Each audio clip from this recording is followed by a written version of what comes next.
बेरोजगार संघ के अध्यक्ष बॉबी पवार से 4 अन्य को गिरफ्तार किए जाने के मामले को लेकर कांग्रेस बौखला गई है। कांग्रेस ने इसे सरकार व प्रशासन का युवाओं की आवाज को दबाने वाला कदम बताया है।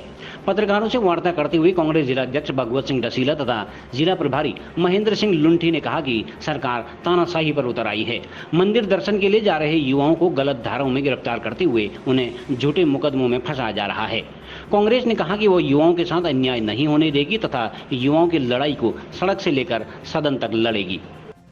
देखिए, बागेश्वर जो है कुमाऊं के काशी के नाम से विख्यात है और बॉबी पवार का बागेश्वर आना महज एक इत्तेफाक हो सकता है कि उस समय उपचुनाव चल रहे हैं, वो बाबा बागनाथ जी के दर्शन के लिए जा रहे थे और जिस तरीके से प्रशासन ने अपने बल का, अपने तंत्र का दुरुपयोग किया, उसको देखकर ये लगता है कि बॉबी पवार ने आज से 5 हफ्ते पहले एक खुलासा किया था कि कैबिनेट मिनिस्टर की बेटी के जो 13.25 प्राप्तांक लेकर के जो उसको नियुक्ति देने का काम उत्तराखंड की सरकार ने किया था, जिसको आज स्थगित भी उन्होंने कर रखा है। तो उसको लेकर के ये लोग इतना डरे हुए हैं कि उन्होंने ये लगा कि कहीं बॉबी पवार उस संबंध में उसको कहीं उसके पर्चे न बांट रहा हो। इस कारण से जो है आज प्रशासन ने उसको जबरन बलपूर्वक और उसके 4 साथियों को उठाया। उसमें से भी एक आदमी जो पब्लिक का आदमी था उसको भी उन्होंने धारा 144 के उल्लंघन के नाम पर, क्योंकि इनको 4 से 5वां आदमी चाहिए था, तो एक पब्लिक का आदमी इन्होंने उठा लिया और 4 से 5 करके और 5 से 6 अन्य लोगों के बारे में बता करके उसको जबरन जेल भेजने का काम इनके द्वारा किया जा रहा है। लेकिन यहाँ की जागरूक जनता ये सारी चीज़ें समझ चुकी है।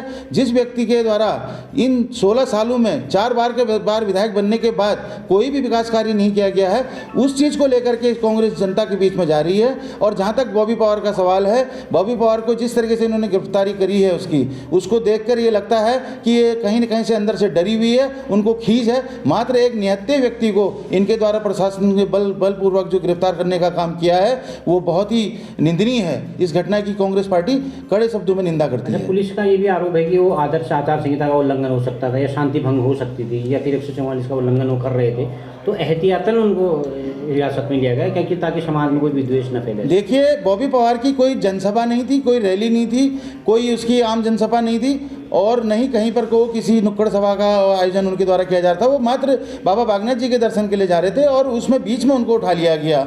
इसलिए मैं अगर कहना चाहता हूँ तो कहाँ इनके जो एजेंसियाँ हैं वो कहाँ काम कर रही थी, उनसे ये पूछिए कि कोई भी उसकी रैली का या उसके संबोधन का या उसके भाषणों का कहीं भी कोई वीडियो है तो उसको दिखाने का काम ये लोग करें। इसलिए ये प्रतीत होता है कि आज कहीं ना कहीं भारतीय जनता पार्टी अंदर तक डरी हुई है और लगातार दूसरी बार 1 हफ्ते के अंदर में सीएम का कार्यक्रम बागेश्वर लगने का आप औचित्य समझ सकते हैं कि कितना डर उन लोगों के भीतर बढ़ा हुआ है उपचुनाव को। लेकिन इस चुनाव में ये चाहे हमारे झंडे उखाड़ लें, चाहे हमारे पोस्टर्स उखाड़ लें, लेकिन जनता ने मन बना लिया है। जनता जो है भारी बहुमत से हमको अपना मत देगी और निश्चित तौर पर बागेश्वर उपचुनाव को जीत करके हम हमारे कांग्रेस के प्रत्याशी को असेंबली भेजने का काम करेंगे। अच्छा, आरोप ये भी लग रहा है कि इस वाले मामले में कांग्रेस क्यों आगे आ रही है, क्योंकि कांग्रेस का तो कार्यकर्ता वो है नहीं, तो आप बॉबी पवार की फेवर में। देखिए, बॉबी पवार एक बेरोजगार है, हम उस बेरोजगारों के लिए कांग्रेस हमेशा से खड़ी है और वो व्यक्ति देहरादून से यहाँ आकर के अगर उसकी गिरफ्तारी होती है तो कोई न कोई तो उसकी खैरख्वाह लेने के लिए जाएगा। भारतीय जनता पार्टी तो जाएगी नहीं,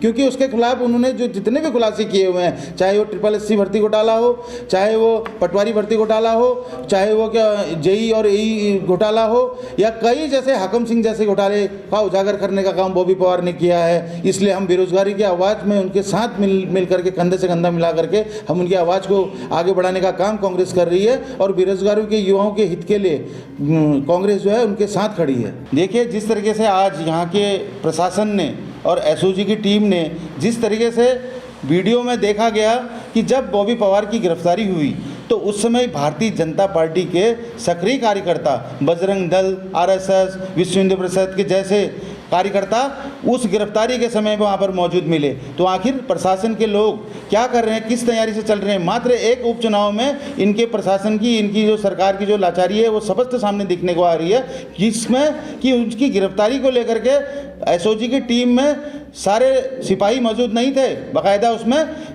बजरंग दल, RSS, विश्व हिंदू परिषद के लोगों, कार्यकर्ताओं को शामिल करके उसकी गिरफ्तारी में उनके सहयोग के द्वारा उनकी जो गिरफ्तारी की गई। इसलिए मैं ये कहना चाहूँगा कि भारतीय जनता पार्टी आज इस चुनाव से बहुत घबरा चुकी है और इतना घबरा चुकी है कि उनके तमाम कैबिनेट मिनिस्टरों को उन्होंने बागेश्वर में बैठाने का काम किया है। उनकी सरकार लगातार बेरोजगारों के पीछे पड़ी है। बॉबी पवार ने लगातार प्रदेश के जितने भी आयोग के माध्यम से भर्ती की थी, उनका खुलासा किया, स्वास्थ्य के घोटाले का खुलासा किया, कॉपरेटिव के घोटाले का खुलासा किया, पुलिस के घोटाले का खुलासा किया, पटवारी भर्ती घोटाले का खुलासा किया। इन तमाम बिंदुओं को जोड़ते हुए बीच में बॉबी पवार ने इस विधानसभा के जो वर्तमान के उम्मीदवार हैं उनके परिवार के एक सदस्य का भी खुलासा किया। तो भारतीय जनता पार्टी की डबल इंजन की सरकार तानाशाही कर रही है। वो चाहती है कैसे भी हम बागेश्वर का चुनाव जीतें, क्योंकि जनता उनकी जन विरोधी नीतियों को समझ चुकी है। उनके माध्यम से लगातार इस प्रदेश में ऐसे कोई कार्य नहीं किए जा रहे हैं जिससे लोग उनको मत दे सकें। आज बागेश्वर के उपचुनाव में बॉबी पवार को गिरफ्तार करना ये दुर्भाग्य है।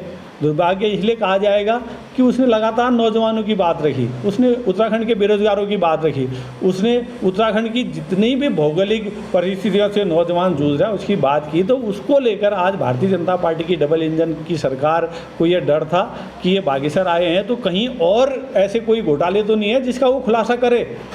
इस सम्मानों को देखते उसकी गिरफ्तारी भारतीय जनता पार्टी की सरकार ने की है। इसकी जो जिला कांग्रेस कमेटी घोर विरोध करती है। CCN न्यूज के लिए ब्यूरो रिपोर्ट बागेश्वर।